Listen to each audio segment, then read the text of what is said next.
اگر آپ چینل پر پہلی بار آئے ہیں تو ابھی سبسکرائب کر کے بیل آئیکن پریس کریں اور رہیں باخبر۔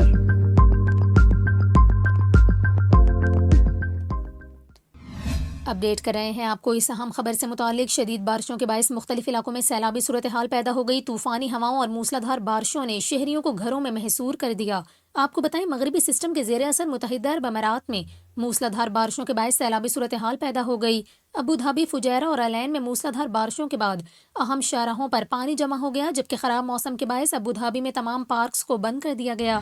محکمہ موسمیات کی جانب سے بتایا گیا کہ ابوظہبی، دبئی، شارجہ اور راس الخیمہ میں شدید بارشیں ریکارڈ کی گئیں۔ اس کے علاوہ دبئی میں بھی گرج چمک کے ساتھ تیز بارش ہوئی۔ آسمانی بجلی گرنے کے واقعات بھی رپورٹ ہوئے۔ حکام کی جانب سے لوگوں کو گھروں کے اندر رہنے کی تاکید کی گئی۔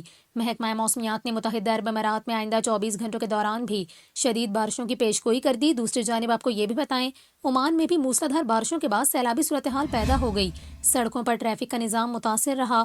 آپ کو بتائیں کہ یہی مغربی سلسلہ کل بلوچستان کی ساحلی پٹی میں بھی ایک بار پھر تیز بارشیں برسائے گا۔